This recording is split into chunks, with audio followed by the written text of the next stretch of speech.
Hello, and welcome back to episode 7. So, I recently put out a post on my socials just asking what people struggled with the most with fitness, really, and what was the biggest barrier to them achieving what they wanted to and their goals. And by far, the biggest one that came up was people saying time. So, I'm struggling to get it in around children, my job, everything else. Um, I'm tired after work and I can't be bothered, but I'm struggling with time before anything like that. So I'd say all the answers in some way linked back to time. So I thought it'd be quite a good one for us to chat through today, and just see how you girls fit in. So obviously, Jay, you're a mum, Katie, you're working full time and everything else. We're all very, very busy. So Jay, how do you fit in being a mum and training and everything else that you do? I know, yeah, it's a lot. Yeah, 100%. Time is the biggest factor. Like, we're all running around like headless chicken trying to fit things in. And um it sounds so cliche, but for me personally, it is planning, preparing. I have certain orders of what's going to work best throughout the day at what time. So again, I always find that whoever I'm speaking to, whether it be myself or whether it be a client of mine, is to find out where you have the most energy in the day. If you're a night owl, then you might want to train in the evening. I'm an early bird. I definitely am more productive in the morning. So any big tasks, whether it be working out or whether it be a specific task at work that I've got to do, I try and get anything that's going to take a lot of brain energy or body energy done at the beginning of the day for me, because that's where I'm most productive. There'd be a big difference if I was to do it in the evening. Um, Especially because your body's tired in the evening, like for a female as well. Like, we're up at early doors. We have like, all sorts in our heads. We want to wind down in the evening. For majority of us, some people come alive in the afternoon, or in the evening.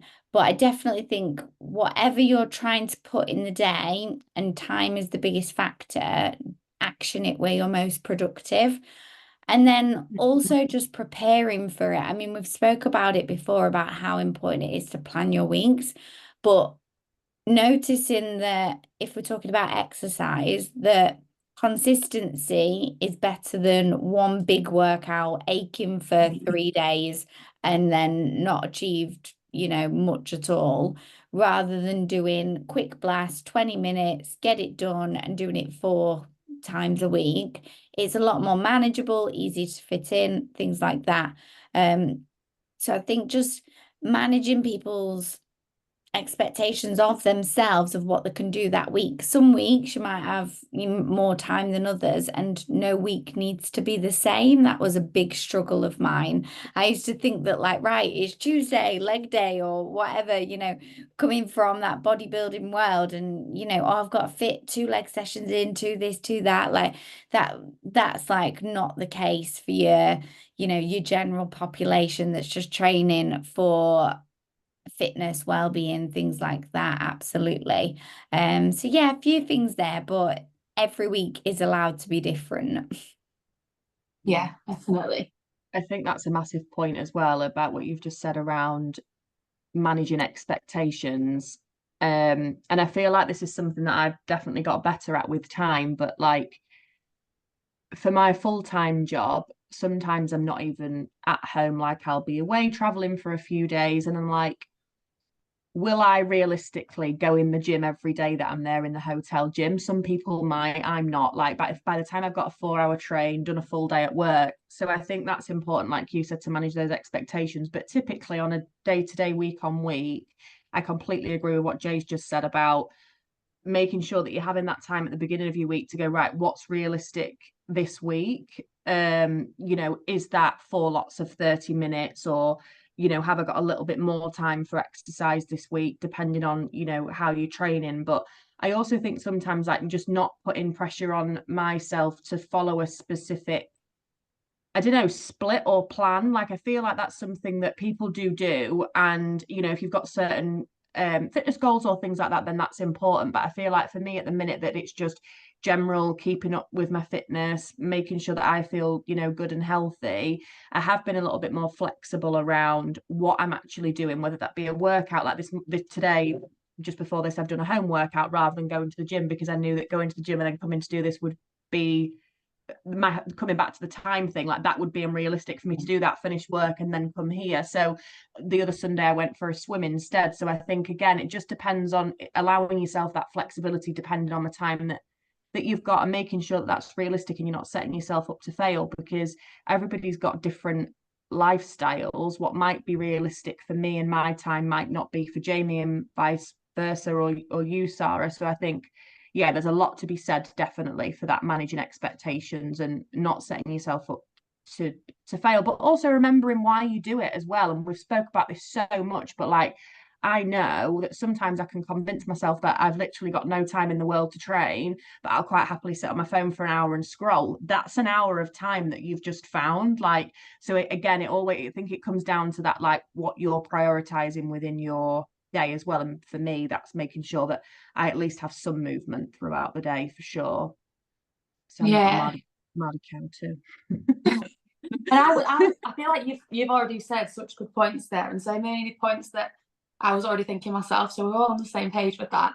Yeah. But I think the big one is realizing that you don't need an hour, like you were saying. That I feel like we've all got this thing in our head that, right, I need an hour to go to the gym, and it might be that you have 10 minutes in the morning to stretch, 10 minutes on your dinner break to walk, 20 minutes in an evening if you put the kids to bed or finish or something, to stretch or to do a quick workout or something like that, like breaking it up into your day into blocks of even 10 minutes. Like, I've got 10 minutes, I can stretch and run up and down the stairs times, or even I've got 10 minutes, I can prep something to make it easier for me tomorrow, or I've got 10 minutes, I can get my stuff ready for the morning.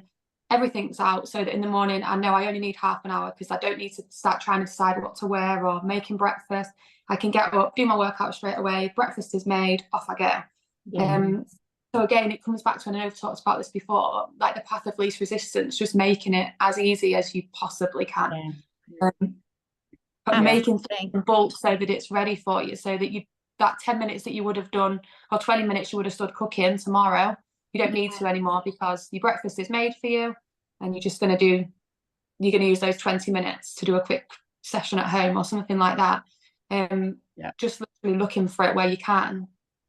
I think as well, like pairing things with like activities. So sometime, I mean, I've got like a stationary bike. I've got a Peloton, and sometimes I don't use it as the Peloton. I'll just sit on it and do emails, messages, and I'll pair that with it.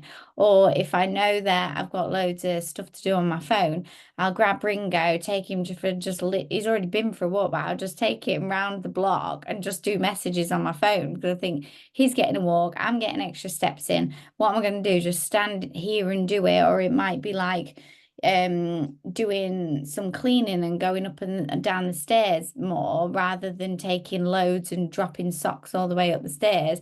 Like, just do like little bits and bobs. You'll get more activity throughout that. And just thinking like of parking further away from places to get more activity up, so that neat activity where you don't actually know that you're doing it.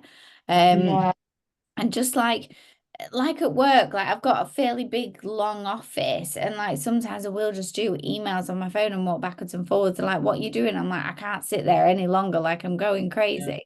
And I'm just walking backwards and forwards.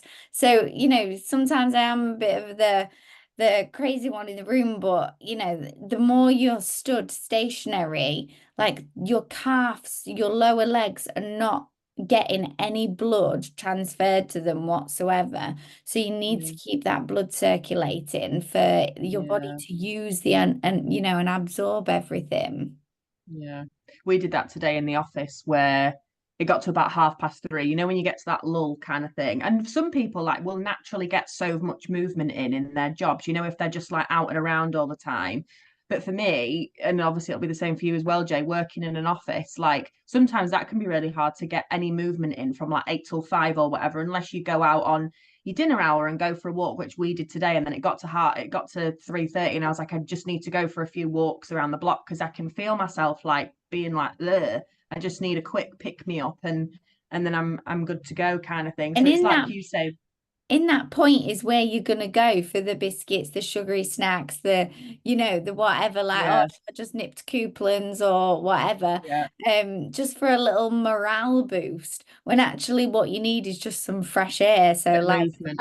yeah. I think as well, like when you are moving more, you are more productive. So even though you might think, right, I'm gonna have to take 10 minutes out of my afternoon now to go for a walk, but actually the work that you do when you get back from that walk is going to be so much more productive than if you've not done it. So you're actually better utilizing your time. Like you're taking 10 minutes out, but you're going to do the jobs you need to do in half an hour instead of an hour because you've had that time away, come back to it. So breaking things up with a bit of movement. And like I said, it doesn't need to be just the gym that we're focusing on. It can be so little points through the day, and actually they add up more. If you think there's 23 hours in your day, and if you go to the gym for half an hour or an hour, that's such a small percentage of your day that you could be doing other little bits here and there as well. Yeah, there's so many options as well now of how you can move, be it, at home workout, in the gym, swimming, you've got a treadmill at home, like, and for me, I could easily have all that equipment and just sit and have all the time in the world and still not do it. But I do think that time, I always think if you prioritize the right things, you will find time. 100%. Oh, absolutely. 100%. And you can ditch a lot of the things that don't serve you anymore. The things that you feel that you need to be doing, like you can ditch a lot of them, the washing can wait, or mopping the floor can wait, or if it can't, then do it faster and make it a bit out in itself. But yeah, I think just what you said, Katie, is if you want to make it a priority, that's down to getting it in the diary as an appointment, like a health appointment for you to show up, or even might be like organizing. If things getting on top of you, like clean house is a clean mind, especially for me. And I think that like just prioritizing that makes me feel so much more productive. But that's obviously a different topic. But going back to time, it all pulls in, because if your mind's free, then you feel like you're not as overwhelmed. And I think as well, it's a little plug, but having a coach so that when you get to the gym or when you do your home session, you know exactly what you're doing. You're not wasting time wandering around going, oh, should I use the squat rack today? Should I use that? Like, I don't know what to do next. You're going, right, I'm in the gym now, I've got half an hour, so I know I need to do this, and this, and get through it. And having either plan it yourself before you go or have a coach to plan that for you so that your time is productive when you are in the gym and you're getting the most of it. Because there's many times where I think, God, I don't know how I'd be able to train for an hour. Like 45 minutes of intense training is absolutely fine. Half an hour, if you're going in with good intensity, is fine. So if you've got a plan to follow that you're going to still hit the intensity that you need in that time, it does make it easier, and you can shorten your sessions a bit. Yeah, absolutely. The time, because that's it. Like you might be thinking you're training for 45 minutes when you're actually just having longer rest breaks. So if you shorten that, if you are short on time, shorten your rest breaks, get more fluid with it, and you'll be in and out like a shot. I think as well, like there's a technique called the Pomodoro technique, and basically you look at a task and you say, how long is that going to take me? Okay, 15 minutes, set a timer, and it must be done in 15 minutes. So it might be like, right, okay, I need to hoover, mop, and clean the bathroom. Right, okay, how long is that going to take me? Set the timer, see if you can beat yourself before the timer, and then you've got 10 minutes spare. If you keep adding those 10 minutes up through the day, I think it's about working to those deadlines and just managing your time a little bit better. Definitely. Good stuff. I think that I had a thought for the next one, but I think more about, if we can touch more about on like productivity techniques and things like that, of how to,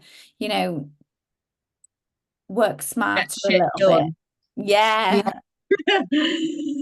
In a nutshell, yeah. Okay, well, we will catch you in the next one, and I hope you all have a lovely evening.